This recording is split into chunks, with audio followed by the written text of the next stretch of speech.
Which one's the Embrace the Journey podcast 643. I don't know what episode this is, but we got a big dog in the house. Some call him the original Big Hurt. Some call him the Big Lefty. Some call him the Praying Brantis. Brantley. I just remember him as the old lady at bingo night on our 17-year-old baseball team eating gefilte fish. Brant Hurter, 2017 alum, current Detroit Tigers MLB, Georgia Tech alumni, Woodstock High School. I saw this guy hit a triple one time, and he was running at me at third, and I was terrified. It was the biggest 14-year-old I've ever seen. Brant, my boy, thank you for being here. good intro? Yeah, man. Thank you. What's Thank been you going for on? having me. Oh, dude, of course. Thank you for joining us. You're our first MLB player alum on the pod. Yeah. Wow. How's that feel? Feels like I'm on the podcast. You're here. Like anyone else. Have you done a podcast before? No, this is well, in college, I had to make a 10-minute podcast, but other than that, How'd that go? Just At this. Tech, you did that? yeah. So we were able to pick they were actually already made topics, and one of them was minor league wages. And so I was like, I'm taking that. Like right away, I saw the list. Usually you wait a little bit, see what's taken, and then you take it. I jumped on that. Was your study and podcast accurate to what you dealt with in the minor leagues, or everything turned out okay there? No, everything was fine. But that's because things changed when I went to the minor leagues. That's when my first year, or my first, after I was drafted, we didn't even play. Mm-hmm. So wages didn't really matter. And then year after, they bumped them up to pretty livable wages. So I didn't have any of those problems that people talk about, like having a room 5 to a 2-bedroom and stuff like that. I didn't have to do that. And solid. they took care of housing too, which was nice, which we got paid more and we got more housing. So It's clutch. I had no complaints. So I'm trying to think, were you the last 40-round draft? Is that right? No, it was 20. Were you the first 20-round draft?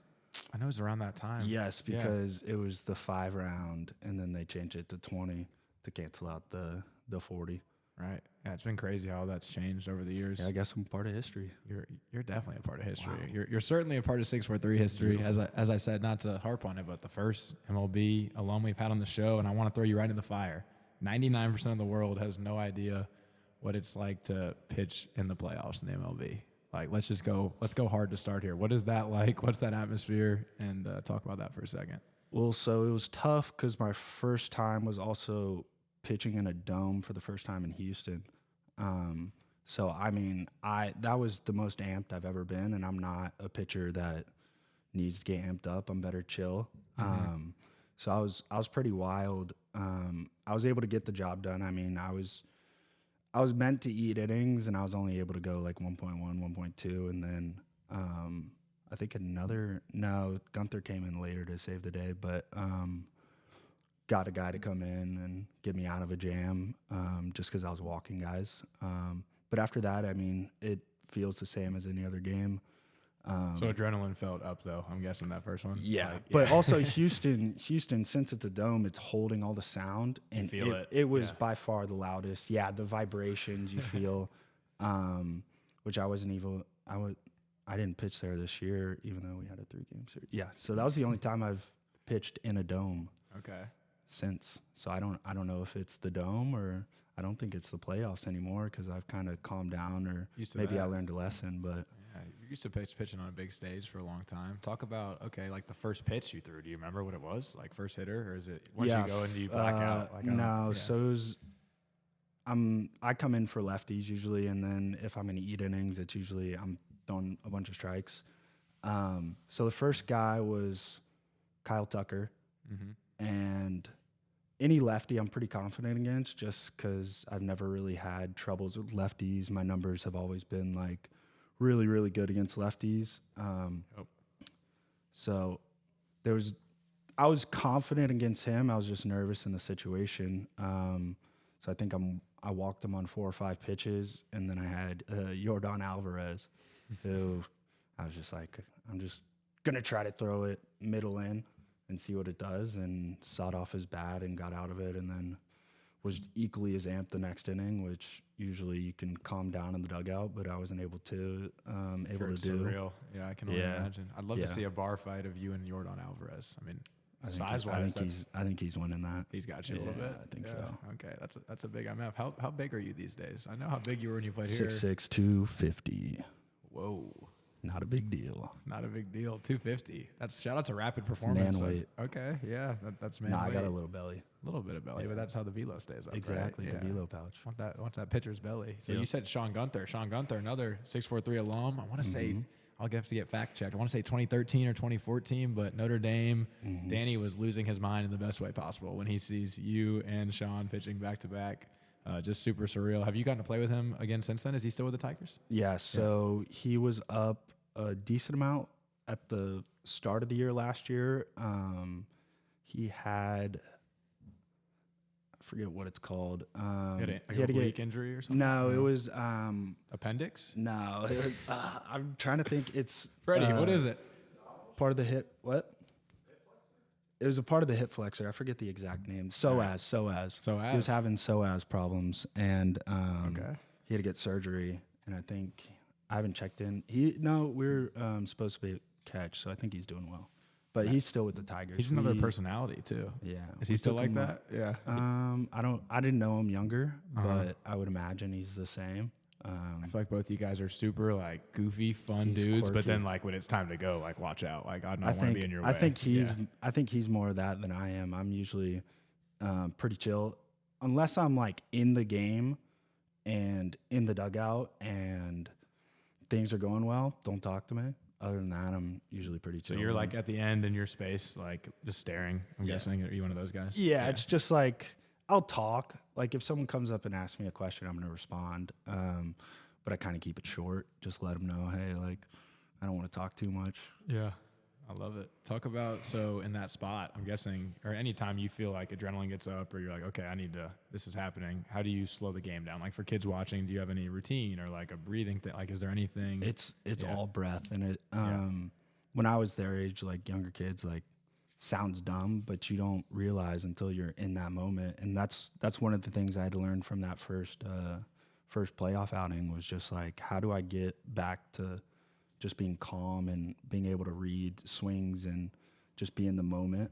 I think because you'll get those nerves before games too, or you hear your name called and you got to get up and get ready within two batters. I think there was one of our minor league coordinators just gave us this simple breathing drill. Is you breathe in for 4 seconds, you hold it for 4 seconds, breathe out for 4 seconds, hold that for 4 seconds, and it's super easy and just kind of brings you back to just like calmness, and you don't really need it until you need it. And when it's those big situations, I think that's the number one way that gives my heart rate down and gets me feeling right. Back to where your feet are, I'm guessing, right? Not letting the situation feel too big. You've been doing it your whole life. Well, it stops the physical like problems too of just like shaking just from like being amped up. Like you take too much caffeine, you get the shake. It's the same thing with adrenaline. Like you're amped up. I think it cuts off adrenaline and kind of brings you back, and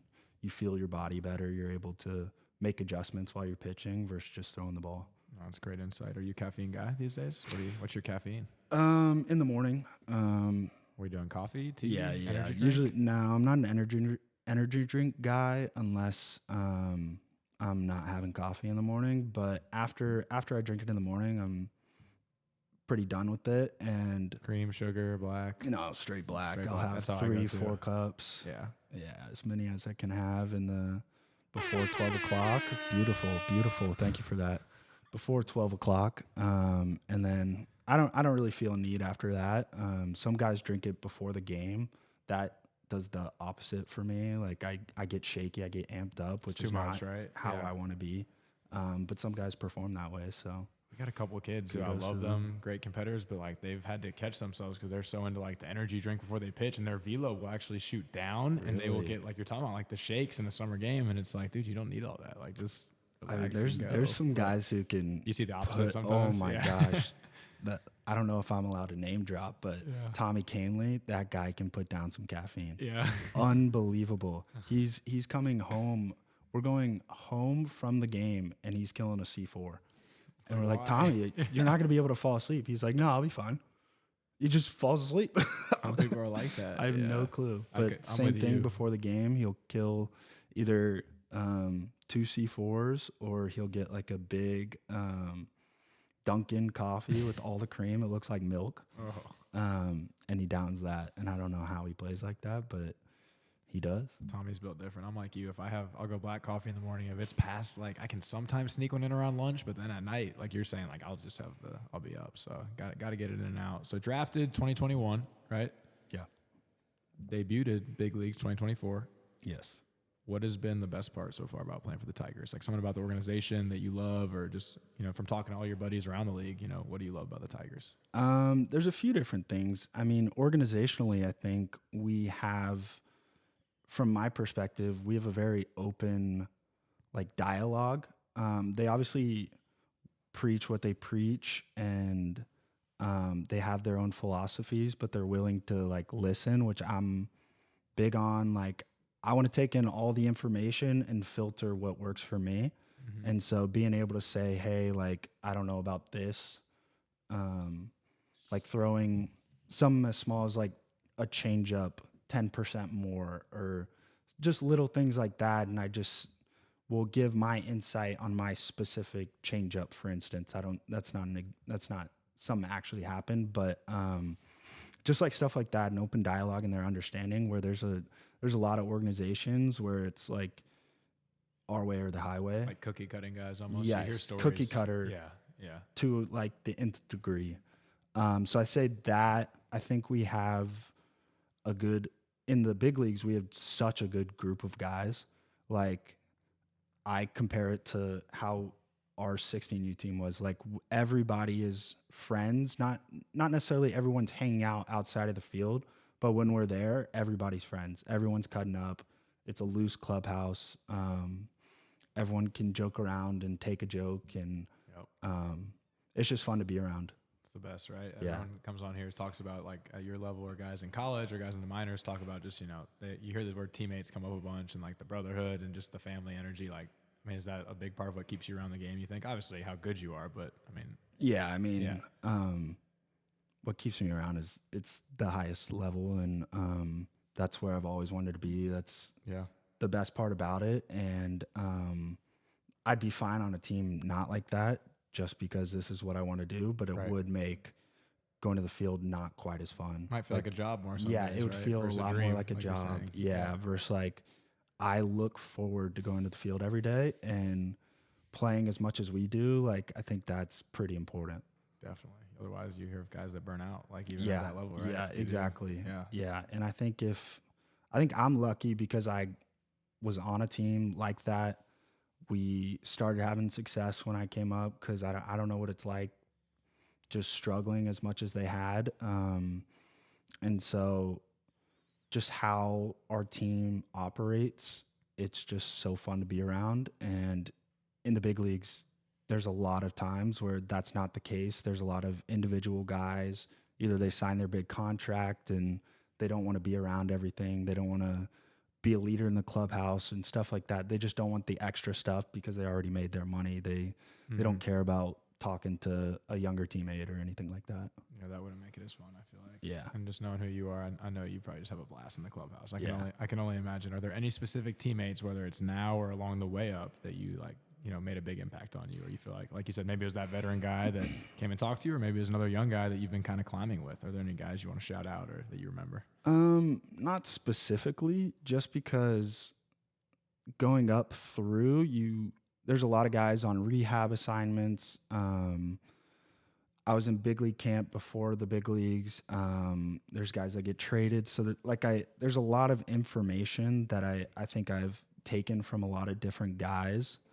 And it's kind of what I said earlier. You just filter what works for you. And then, like, I'd say a big one now that I'm talking about it was in summer ball, my freshman year of college. I was a 2-seam curveball guy, which my curveball sucked, but I was just like, that's what I threw. That was my off speed. Sure. And then I just started thinking, like, kind of makes sense. Like, I'd probably be a better slider guy than curveball. Like, I don't know what told me that. Just kind of like being around baseball, just like seeing guys. I was like, I'd probably be a slider guy. So I started talking, and there was this one kid.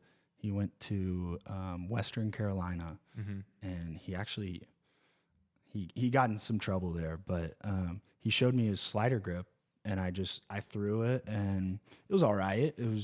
Did the movement I kind of wanted, and our pitching coach at the time was like, "Yeah, it looks good," and so I was like, "All right, well, that's my new off-speed pitch," and I threw it all summer, and it was all right. It was a good pitch, and then the year after was my sophomore year, and some clicked, and it was sharper, harder, Nasty. and has just kind of become one of my best pitches. You hear that with pitchers. I know Webby, again, is talking about that. Some other alums we've had hanging out that are current college guys. Like, sometimes you're just messing around with a grip, or you're in literally what you said, summer ball, a guy's got a kick change, or a guy's got a little splitty, and they just mess with it a couple times. Like, wait, that kind of tunnels well with what I got. Yeah, I got a little, I'm going to taste myself real quick. There's a kid at Rapid with me right now, and he's always struggled with his changeup. He never, like, he doesn't throw it because he didn't like it and didn't have feel for it. And I was like, kind of from your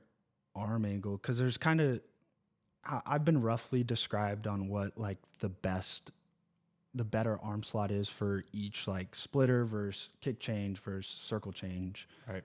It's just kind of like where your hand's at. And I go, like, I think a kick change would work for you. It's like, I could be wrong. Like, I don't really know what I'm talking about, but I remember roughly that, like, and it kind of makes sense. Like, a lot of really good splitter guys are here. Yep. Some kick change. It's a new pitch, so hard to say. And then circle guys are better down here. And he threw 3 to me as we were playing catch, and I go, that is disgusting. He's like, I thought it was going to shoot out right. Like, I had no clue where it was going, and it was right in line with me, just straight vertical drop. And he just like, and then like obviously growing pains of like, there's days it's not there and it's not doing what he wants because it's a new pitch. He's still learning it. Sure. But he's stuck with it. And he showed me a video yesterday, or he showed me a video today when he threw yesterday. He threw on -9 vert, which is unbelievable for a changeup. Yeah. Unbelievable. So little side. Hey, big league coaches, whenever Brant retires and is in the Hall of Fame in about 12 years, he's going to be a pitching coach up there too. I don't think I'll be a pitching coach. I just don't think I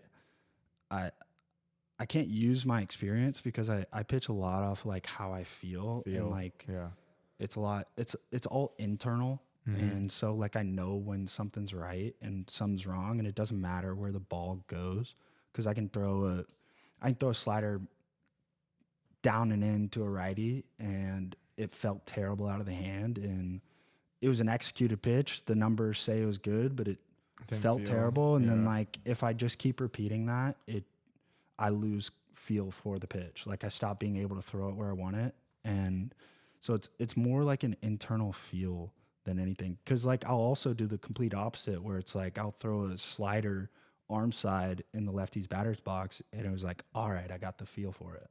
It's like I feel it.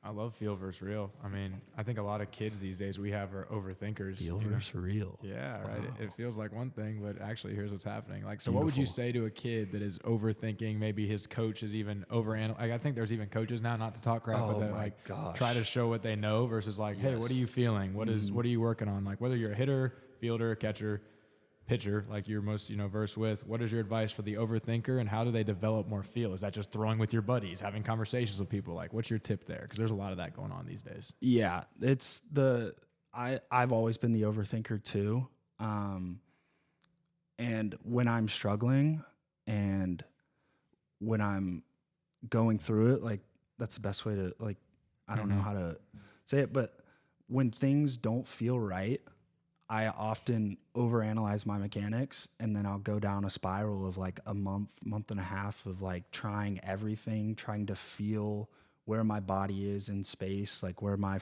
front arm is, like where I'm landing, if I'm landing open or closed.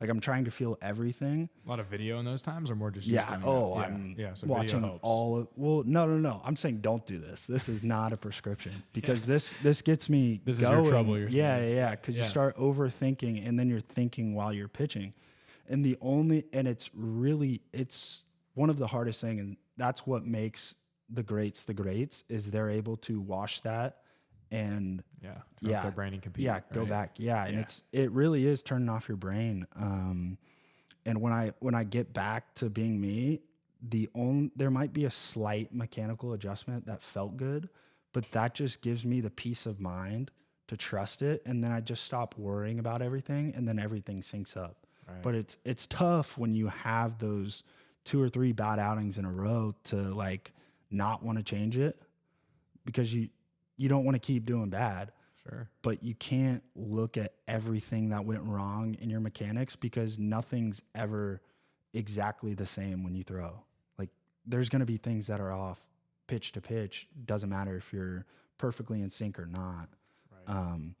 So it's tough because you do need the information. It's just shutting it off and trusting your preparation from that information you got, which is, I mean, I'm not someone to tell someone to do something, but like that's the hardest part. Just trusting your process and knowing that no matter the result, I'm putting in work. So even if it didn't work those 2 times, I got to keep trusting because it's going to work out when I do it, because of all the time, right? Yeah, you hear that a lot with the greats, like trust the process, but like that's what it means, right? Like I've put in X amount of hours of time, X amount of information, X amount of research and preps and drills. Now I just need to turn that off and just go, right? Yeah. Turn that. Is that the one? Hey, we'll hit it later. That's good. Fred. That's kind of what we did. Yeah, we flopped. So you said, I love that you said this because this is a question I had. You said it's always been your dream to pitch the MLB, and that's similar. Okay, not always, but not always. At one point, rough estimate. You wanted to be a bingo night host. Yeah, we'll get to that. I'll give you guys another shout out if you want.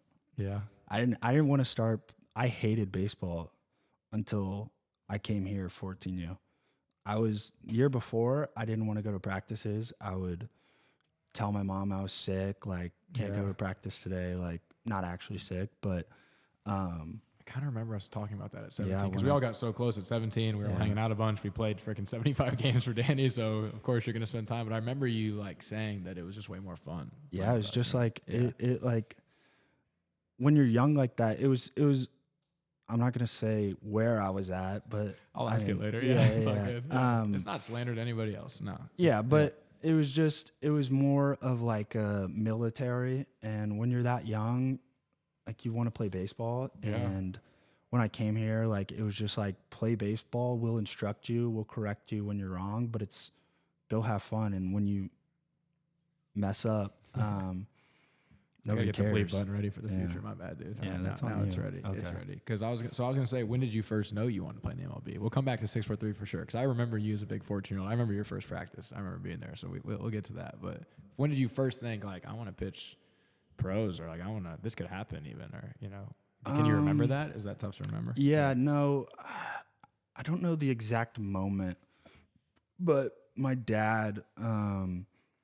He always kind of told me, like, you're going to grow into your body. Like, you're going to be, because I was never a hard thrower, still not, but roughly, I have some velo. Yeah. When we played each other at 9, 10, 11, East Cop Luck, if I remember correctly, I just remember, like, you were the biggest kid on the field, but no doubt it wasn't hard, which made you kind of tough to hit, though, because it was deceiving, but it was soft, big lefty, right? But he always told me, you're going to get better. Like, you're going to grow into your body. So I always had this belief that it was inevitable. Like I was gonna be in the big leagues. Like it's hard to explain. Yeah. But even in the minor leagues, if I had some like bad games, it just felt like I'm doing what I need to do. I'm gonna get there. Doesn't matter. It's the trust the process again, right? Like I just gotta keep doing what I'm doing. It was like it wasn't even trusting the process. It was just like an internal feeling like I'm doing this for a reason, and like I'm gonna get there. It didn't feel like a non-possibility. Right. Yeah. So you always believed it, and then belief is a powerful thing. It is. It's very real. Yeah. Very, very real. Okay, so we will skip over to 643 then. Like I can't get out of my head. First practice, I remember field 2. Because I don't know if you played with us in the fall. Did you come in the middle of the fall? Do you remember? I know it's a long way to think back. Yeah, I don't. I know you came in like some Texas orange type gear. We'll keep organization's names out like you said, but you came in some Texas orange gear and you did not really talk to anybody. And everyone was kind of and to your point, you didn't seem like you were necessarily happy to be there. Like maybe you're feeling everyone out, but what's your first memory of 643? Like, do you remember that, or was there a tryout before then, or how did you even get connected with 643? I think I got connected through Rick. He was dating Rick Bishop, shout out. Yeah, he was dating one of my brother's friends he grew up with, sister. And so there was like a little connection there. And I think my parents talked to her and she linked us up with Rick because he had just came over from said place. He came over from East Cobb. Yeah. I don't know. Is that a curse word around here? No, okay. It's all good. Yeah, so he came over from East Cobb, and I didn't want to play at East Cobb anymore just because of how it went down. There's also some other stuff during the season. Just your experience. You're looking for something new. Yeah, it was just like I just wanted to play somewhere else. It just didn't feel like the place for me. And my dad wanted me to keep playing baseball, and I was like, all right, like I'll keep playing. And then just coming here, it was just a different like air. Like it was fun. Like you know it when you're around it, but it was just like it was easy. Like I didn't have to worry about like how many push-ups I did the night before going into practice to tell my coach how many push-ups I did. That's funny. Yeah. That's funny. And y'all's team was really good. I know the first year here. Do you remember by chance all the teams you're on, the coaches you had from 14 to 17? Oh, wow. 14, 15 was Rick. 16 was Sterling's Nelson. Right? Sterling, I thought. Yeah, it was. Yeah. Sterling. Ryan Sterling. Yeah. Yep. And 17 was Mr. DP himself. Thanks, DP. Yeah. Thanks. The text, the class. Yeah.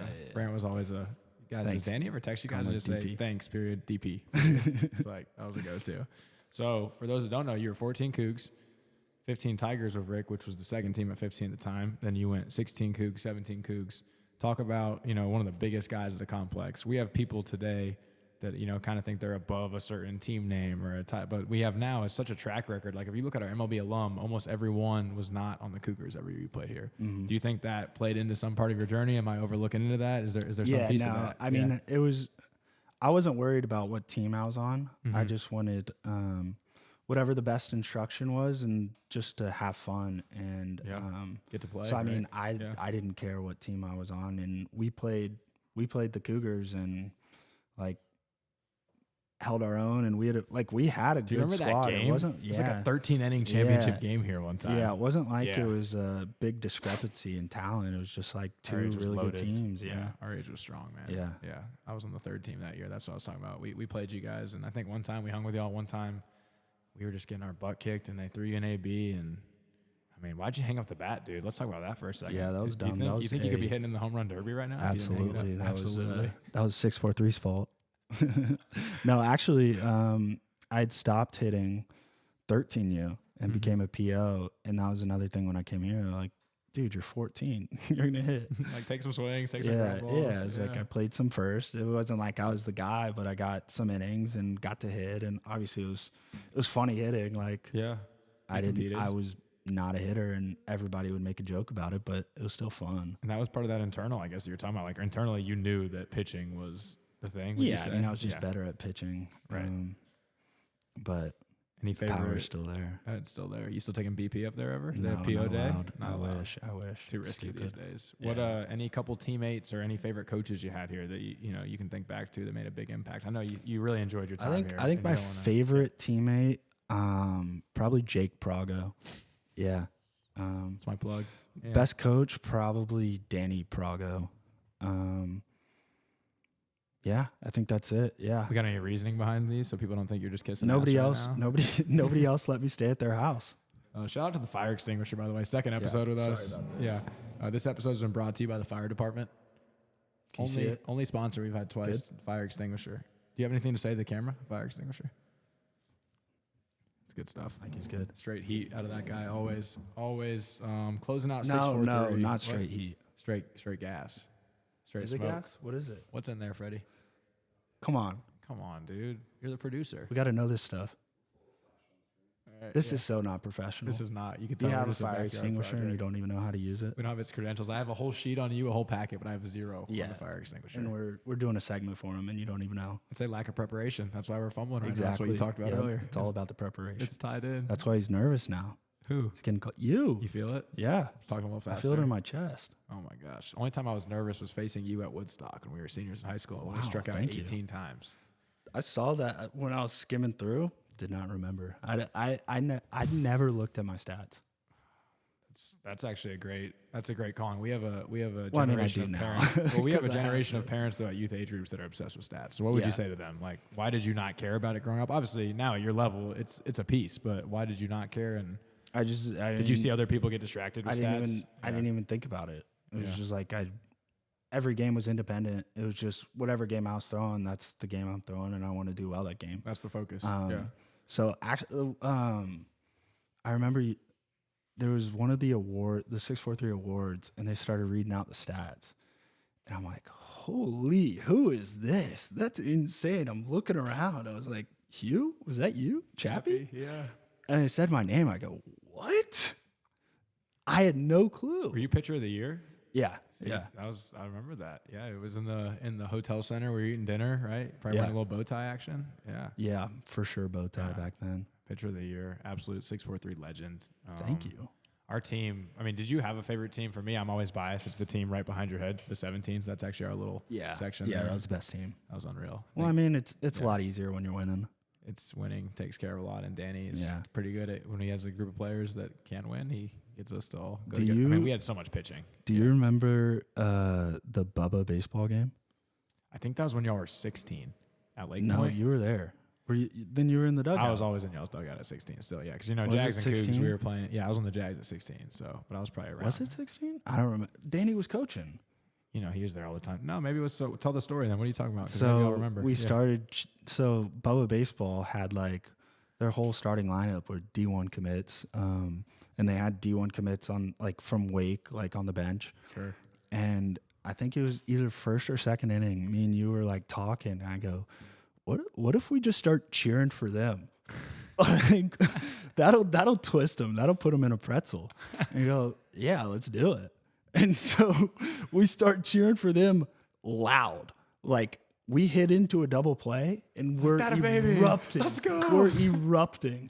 And we ended up winning like 3-2, and I cannot imagine how demoralizing that is. Your dugout. I know Coach Mang, Rick Mang. Yeah. Sam's, dad. I know you play with Sam. He always talks about how he's like, I've never seen somebody command a dugout and then just steer so many different directions as Brant Hurter at 16 and 17. Fair enough. I mean, you were just so good at mixing like serious with goofy, and then just go totally off the reserve sometimes. And Danny would turn around and go, "Hey guys, keep it baseball in here. Like, let's make it baseball." And then you go, "Baseball." That happened go, that happened a baseball. handful of times. Yeah. Oh, where's that come from? You think just your love for the game, or I think it was just easier because I was comfortable, and I knew Danny wasn't gonna like get upset. Like I knew the line, right? and Yeah, we didn't cuss. We didn't really talk trash to the other team. No, we It was weren't. just- It was all clean. It was all goofy. fun. Yeah, it was Yeah. just being dumb. Yeah. And I think like when he would say stuff like that, and we would make a joke after that, I know he's not gonna be butthurt by that. He would like start laughing. Like he's like, I can't get mad at these Yeah. guys. Yeah. Like you said, winning takes care of a lot of that too. yeah, I'm like, sure, but there's a lot of people who would get upset by that, like, oh, they're disrespecting me or whatever, which nobody disrespect. Like, and I think he knew that. we played the game the right way, so Yeah. he gave us a little bit of leash in the Yeah, dugout to have a yeah, good time, yeah, right? For yeah. sure, for sure. Because I mean, you're supposed to have fun at that age. Yeah. I say have fun until you get to college, and then it's a business. So what changes from what was it? I guess you just said the word business. Is there one thing that stood out for like, all right, I've just played on the number 5 travel ball team in the country. I played in a state championship with Woodstock. Now I'm in college. What's different? Yeah, none of that matters. It's Nobody cares, right? Yeah. It's and the guys who come in like that are the ones who don't succeed. Like it's very like cut and dry. Like every guy I saw who came in and thought they were the man was never the man. Yeah, they don't last. I feel Never. Right. It was unbelievable. Yeah. Even the ones I thought were the man. Right. and they're saying they're the man, and they weren't the man. But yeah, I think that's important because college is the time where you have to like really grind, and like there's such a short window for you to either go pro or not. Mm-hmm. Like, and if that's what you want to do, like college is the place to sell out. You learn as much as you can. You work out as much as possible because you're still young. Like I can't do it now. Like I'm on the younger side, but like I cannot lift how I used to lift in college. And it's more of like now I'm focusing on recovery and like how to keep my body maintenance more so. Yeah, right. Yeah, healthy versus then it's like let's get as strong as possible because like yeah, you can get hurt if you have to do it the right way, but you can really put on some muscle in college, which a lot of guys do. Yeah. But you can't really do that now just because you've done it. You've built the base, right. And now it's let's protect the base. Now let's keep it there. Yeah, because you're not going to make those strength gains anymore. Mm-hmm. Like I think on average you can put on 5 pounds in a lift, like a 1 rep max a year. So it's like, are you going to try to do that and in 2 years going to be 10 pounds stronger? It's like, you don't want to really chase it at that point, right? Yeah. But that makes sense. Yeah. Levi said recently, the guy at Tennessee, again, I'm only referencing because he was on recently, but he said where's the weight that? room at Tennessee. I don't know. I don't know much about them. What's their? They're the SEC. You know, that's that conference that they say Wildcats. Means more. Yeah, that's right. Yeah. Tennessee Wildcats. Sweet like Tennessee whiskey. Yeah. Never heard of them. Is there ACC SEC beef? On our side, yeah. I don't think they beef with us, but there's a little chip on the ACC shoulder of like SEC's not that. Right. We're still good. Yeah, definitely. I'm underdog energy. Like I support all our guys. It's underdog energy. I love seeing teams that aren't SEC beat the SEC all the time. Like exactly. It's great, right? Yeah, like, you're looking forward to the Georgia Tech Georgia game. Yeah. You want to face the SEC teams, and you're expecting to lose, but if you win, feels good. Was that your most fun games in college, Georgia Tech, or is there a specific rival y'all had, or a time of the year that you liked the best at Tech when you were playing there? No, not really. There wasn't a specific team. The Georgia Tech games were a little amped up, but they were, I guess, those would be the best games just because those were the most fans. People you knew, being a local guy too. Yeah, right? Our regional was awesome. So that was the only thing that rivaled it. But even like a Sunday game, Saturday game, Friday, like big matchup, we wouldn't get the amount that we got for the Georgia Tech games. So those were probably the best ones. Was there a specific reason you chose Tech back in the day? So I know you had a lot of options with who you were.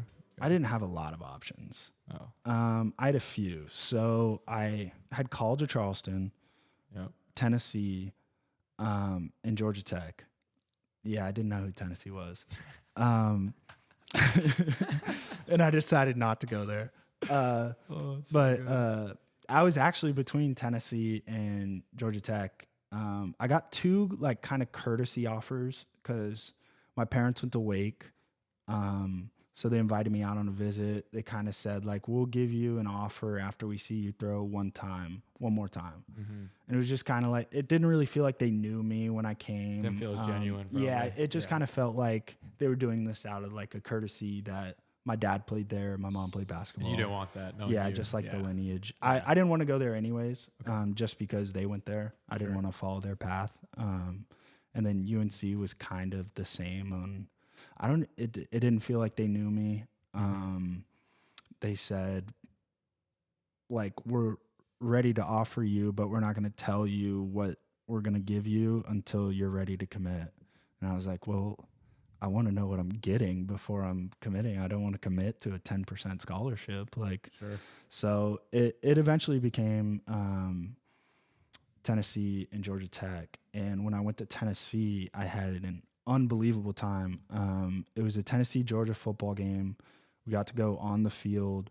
I took 2 of my buddies. Like, we had a blast. And this was the game Tennessee, Josh Dobbs came back from like a It's like a 20-point, 30-point deficit in the second half. Against Georgia? Yeah. Oh my gosh, there was a long pass to end the game. I watched it with Georgia fans in a basement. They lost their mind. Dude, yeah, that was unreal. And being there, it like I fell in love with Tennessee. I wanted to go there so bad. Now Freddy's smiling. Good job. Yeah, you got a friend. But wait, I'm gonna have to tell you why I picked Georgia Tech. Yeah, here we go. So that was my first official visit, or not official, but visit, and taken to a football game.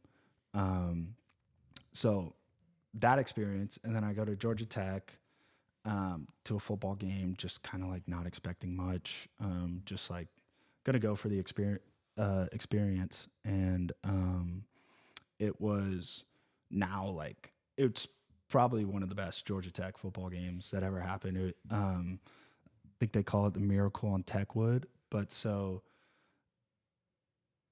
they were playing FSU, and FSU went for like a long field goal, and it got tipped, and so Georgia Tech recovered, and then went 99 yards to score. Ooh.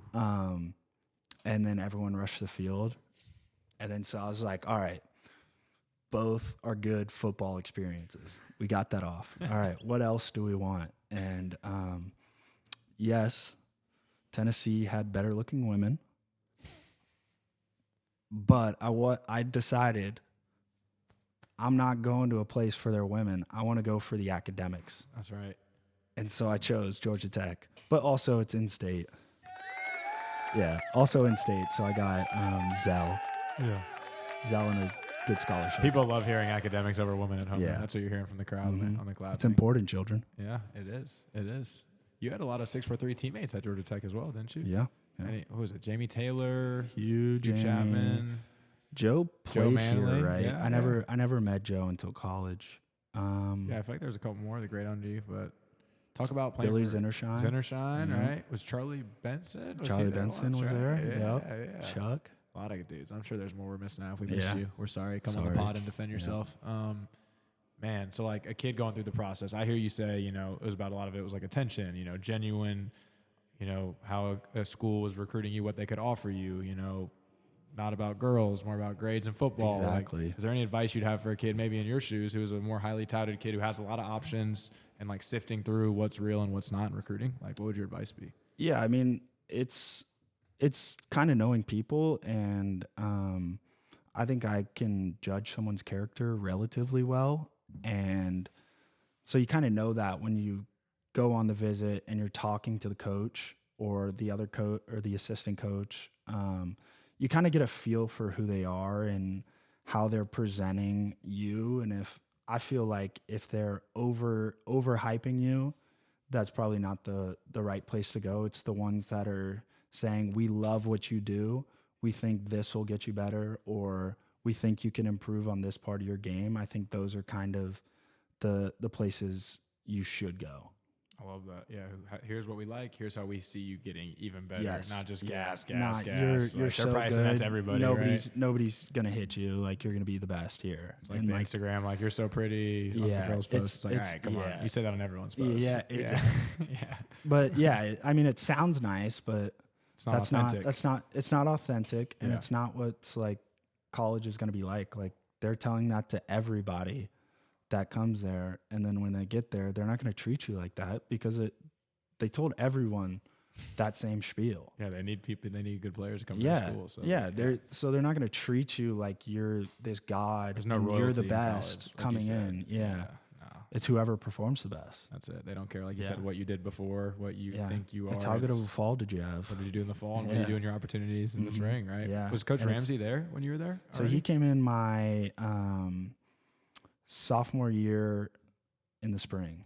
And he was a guest speaker at our banquet this past year, so that was awesome. Love getting to know him. He seems like an awesome dude. How was your experience with him, and anything for him being the head coach now? I know you love playing for Coach Hall, but also anything you see with the program of Ramsey now. How do you think that's going to go? Yeah, I think when he came in, he was kind of a spark plug on just the word Omaha was never said before he came in. Nobody talked about Omaha, and we didn't go to Omaha, but that thought of we have a goal as a team, and we're striving to go there versus it was almost directionless before that. Right. It was just win the games that you're playing. And if you lose, bad.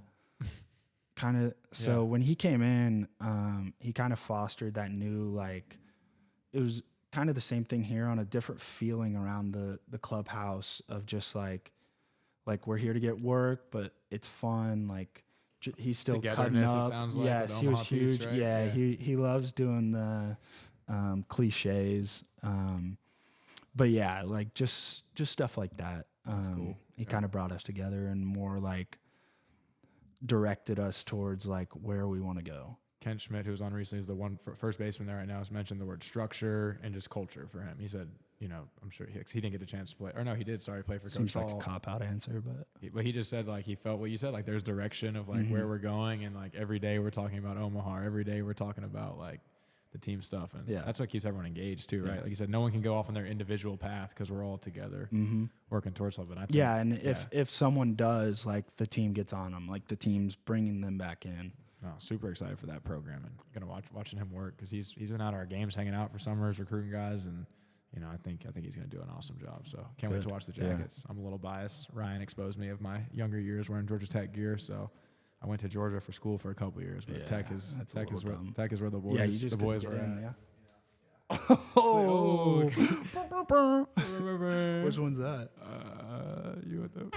Oh God, that's good. You'll get there. That's good. You'll get there. I want to ask you one more 643 question. I don't know how you're going to answer it because you're a wild card, man. You're a great guy to have on. But Thank you. Knowing you so well, I don't know you so well. I do, but I don't.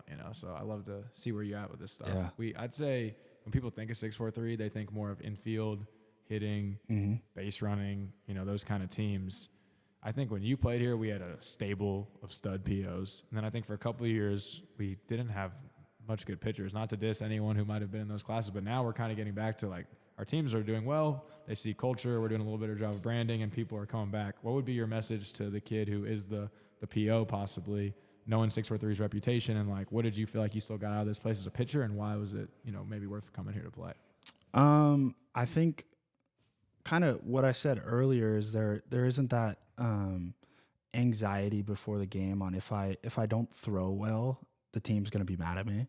Right. Like I think that takes a lot off your plate. And you like at East Cobb, you would get that. Like they wanted to win at all costs. And so I think that aspect was great. And we had some good pitching coaches when I was here. And I think there was a lot of stuff, just like little information, whether it's I forget, we were at Sprayberry and there was a college player, I forget who it was, but just told me something like I'd never thought about on a changeup, just scrunching your toes so you can't push off as hard. Yeah. And it just like, I don't do that, but at the time it's a cool, helped, right? It's a cool idea. It opens like thoughts of pitching on all the stuff that like you can play around with and see if it works for you.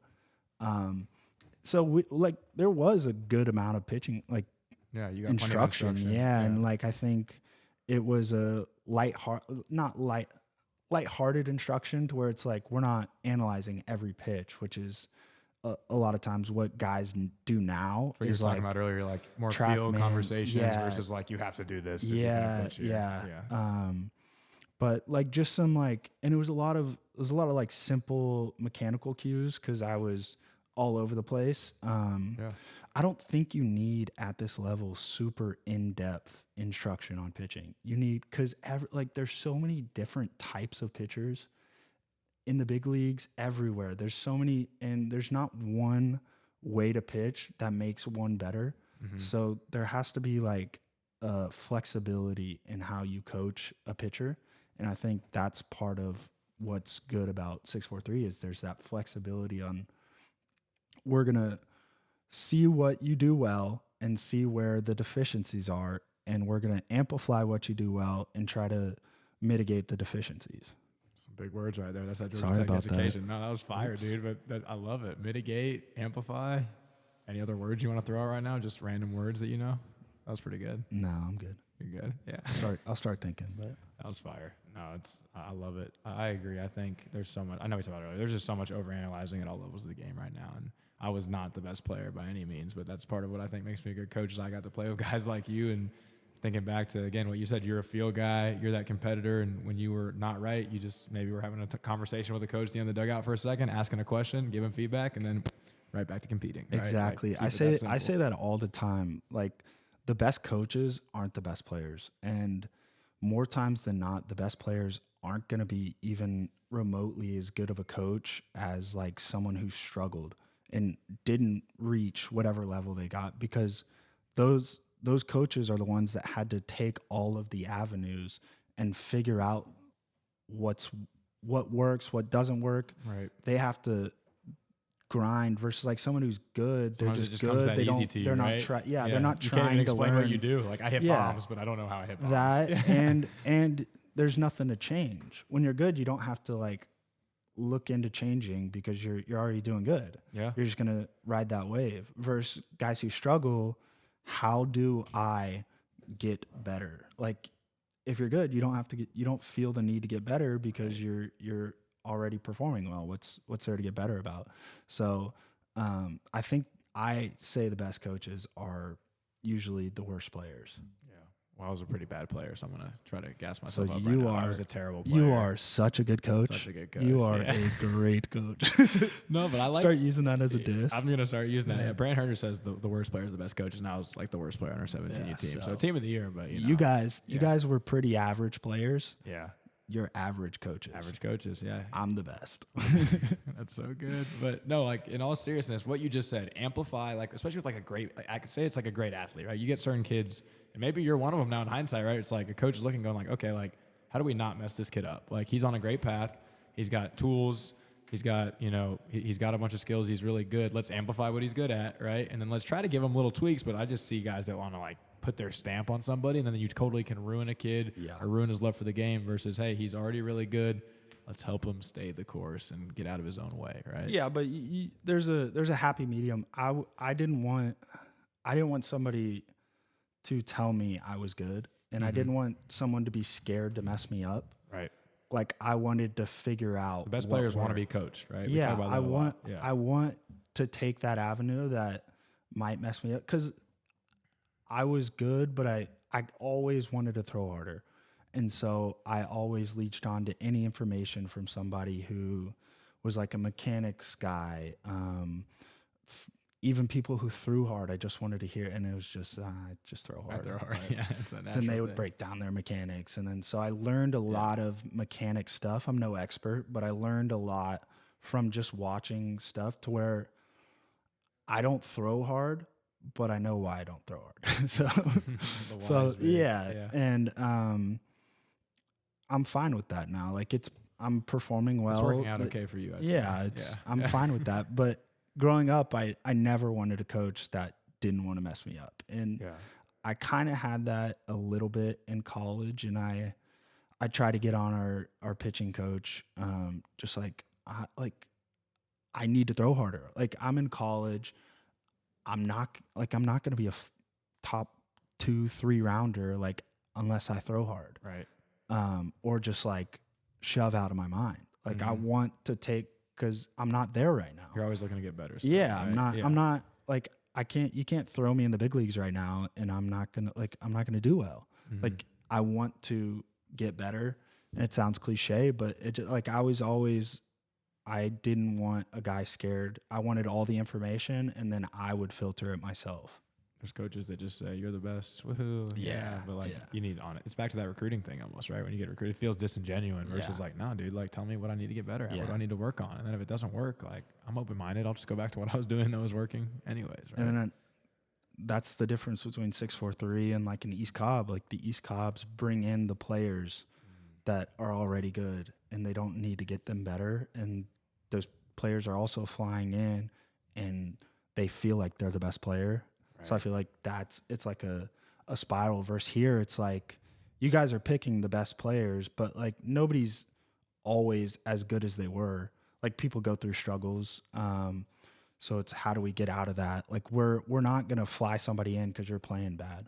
We're going to try to figure out what's going on with you. We got to coach you and get better. We got to do this together. Right? Yeah, And exactly. that's what college versus, is, like, right? just pulling. Like the portal now after the season, I know, but in the season, like that's our guys. Like it's ride or die. Like no, I think that's a great point. Yeah, Danny prides himself in that for sure. Of like, hey, you know, this guy was not good at the beginning of the summer, and now he's one of our top guys. Or, well, you know, that's why I was so confident telling Brennan, like, this is the play. Like, if your son's gonna play, like, go to 6-4-3 because they're going to give you instruction. Because he's just worried about he's gone a lot of the year and he can't see who's coaching his son. He wants real instruction and people who care. Yep. And within like 2 days, he's like, dude, I'm so thankful that you told me to go there. And like he's told me like 4 or 5 times how thankful he is that I just texted Danny.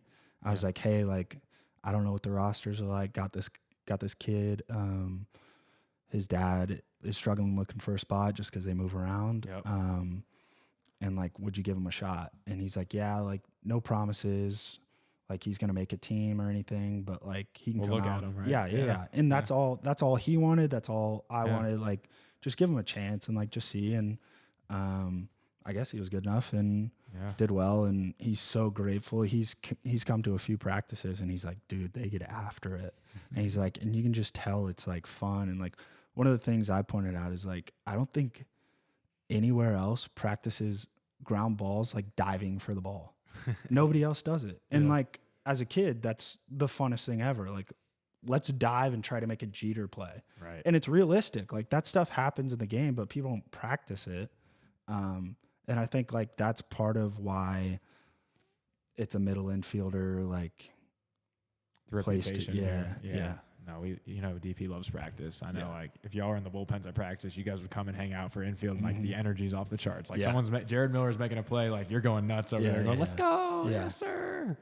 Oh, great times. So many good times at 6-4-3 playing together. We're gonna do a quick speed round. All right. Oh God. Speed round. Your closing message. Then maybe go get something to eat if you're still up for that. But no closing message. No, we're definitely gonna have a closing message from you. You close off. You're gonna close, and then I'm gonna close right after you. You're the closer though.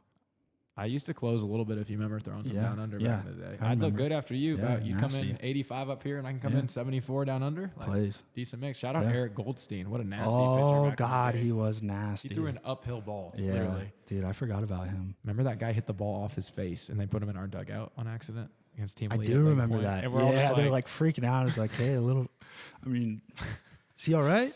It's like he's in the middle of the field. There's both dugouts. They bring him down. Danny's like, I got him. Come over here. We're like, DP, it's 3-3 in the semis, and we're talking trash to these guys. This kid's just.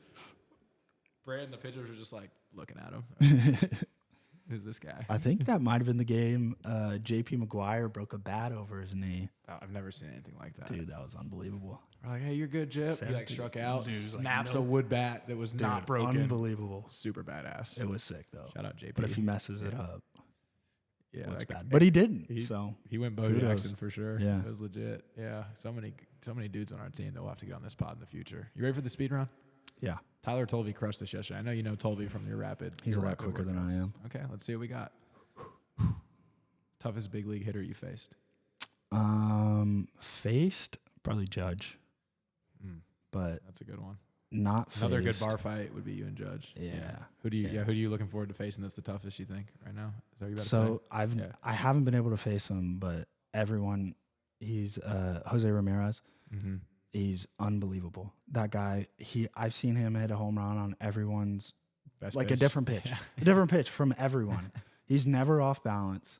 He like when he swings and misses, it's like thank God. Yeah. It's unbelievable watching that guy hit. I've never, like, that is the only guy. And I've probably had, like, 5 opportunities to throw to him, he's been intentionally walked twice.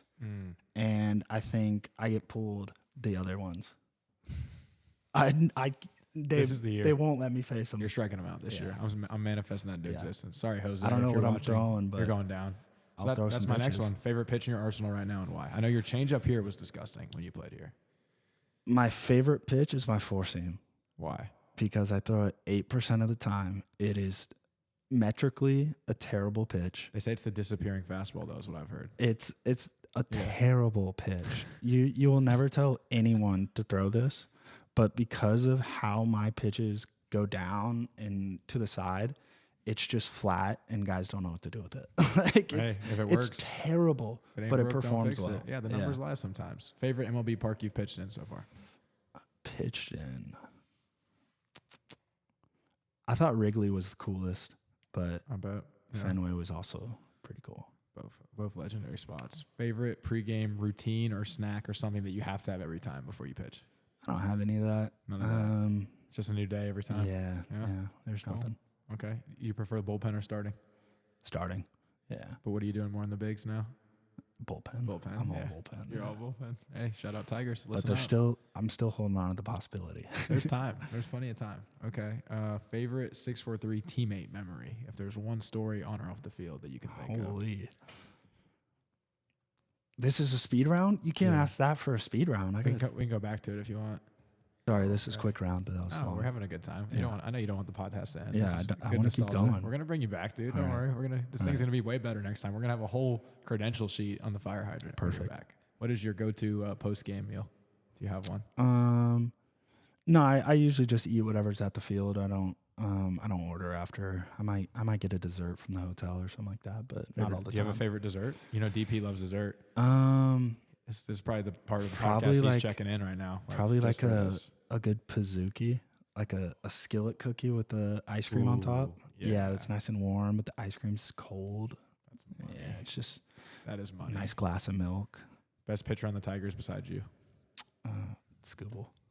Yeah, okay. Come on, he's the best pitcher in baseball. That's a good one. Yeah, we should have thought of that before we wrote it up. All right, we're gonna try to go back. Do you have a favorite 643 teammate memory? Dude, we had so many, there's so many stories. A lot of them probably can't be told on camera. Yeah, so I loved the Bubba baseball game. That one was just so There was a dumb. Team DiMarini game when we were 17. I don't know if you remember. That was really fun too, because I think we had lost to them.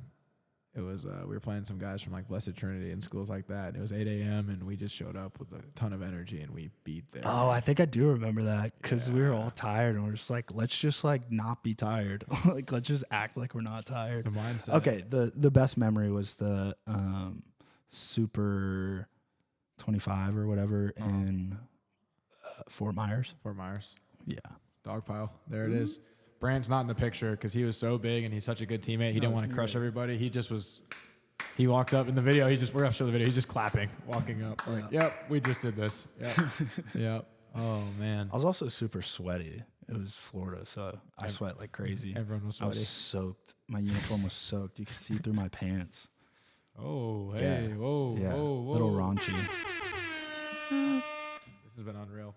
We're 100% having you back next year. Will you be in town for the Derby again this year with 12? No, that's all right. Yeah, you got bigger things going on. Yeah. It's just I just felt awkward last time. What if we let you hit? We won't tell anybody. I'm not allowed to. We won't tell anybody. I would get it. We'll just call you. We'll call you Rant Birder. But contractually, I probably can't. That's fair. Yeah, we'll cut this part of the podcast just in case he does. Not that he's going to. Thanks. All right, but I will. Here's my closing message. I'm thinking of a couple kids in particular. I literally have one on my 9U team right now that I keep telling people is going to be the next Brant Hurter. His name is Preston. That's my brother's name. Exactly. Wow. Exactly. His dad is about 6'8". His mom is 6'3". He's a lefty-lefty. Wow. He's going to be taller than me. He's actually switch hitting right now. He technically wants to hit righty. I'm making him hit lefty because it's pretty good, but he's going to be a monster. You can already see there's some days where he cannot walk straight. That's my joke I make about you. Yeah. So what's your advice to a kid like that? Because there's other ones who maybe is in the figure it out process. It's probably going to take, I've been telling the parents, look, he's going to figure it out, but then he's going to grow 3 more inches and he's going to figure it out again. What's your advice for that kid and that family as they go through their process about not getting lost? Because again, if he stays the course, he's probably going to do things that he wants to do. He talks about doing stuff that you do. He does. Yeah. Just that, exactly what my dad said. Right here. Yeah, this is the closing message camera. I have to look at the camera. You got to look at the camera. I'm not going to say it. I'm just going to say what my dad said. And it was just you're going to grow into your body and you're going to be really good when you grow into your body. So it's just trusting it and believing that you're going to get there. And everything you're doing right now is going to get you there. Love it. I love it. Anyone you need to shout out right now? Anyone else you want to talk to back home? Shout out 643, Jake Pralgo, and Danny Pralgo. Do you remember this guy's name, our producer? Do you remember?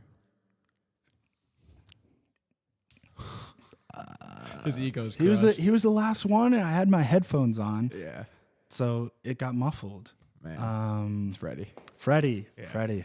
Yep, never forget now. Never forget until after we shut off the cameras. Probably. I just did some mental gymnastics. I just connected it to Freddy Krueger, and so now I'll never forget. We have a joke that if he coached a team, it'd be the Freddy Cougars. Oh, that's good. That's good. One more. Like that. This has been. Yeah.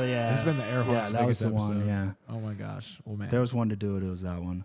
Dude, I can't thank you enough for coming on. This has Yeah. been so fun. Thanks for having me. Yeah, we're It's a gonna good do time. it again. Yeah. We got to go outro music here. 2017 alum, Brant Hurter, first guest to touch the buttons. A lot of guys at home, feel free when you join. But Brant, where can people find you at home if they want to follow you on Instagram or Twitter? Do you have accounts? I don't have Twitter. I have Instagram. What you got? Where can Brant they find Hurter _ Brant Hurter _ former Simple. teammate of mine, one of my best friends growing up. Can't wait to see him again soon. Super grateful to have him on the pod, and he's gonna ball out again in the bigs this year. Our first big leaguer on the show, and can't wait to get more. Ken Emanuel's gonna be on soon, another Woodstock grad, right? Yeah. Lefty pitcher, crazy. But guys, please follow us on Instagram at EmbraceTheJourney643, on YouTube, official ETJ Pod. Guys, this show is 100% free, but send it to a teammate, tag a coach. I don't know, share it so we can get some views, and maybe Freddy won't go coach next year. He'll come work here full time. He's looking for a job. Shout out to the fire extinguisher. Brant, you're the man. Love you, bro. Thank you. And Love you. We'll do it again soon. Yeah, for sure. Let's go.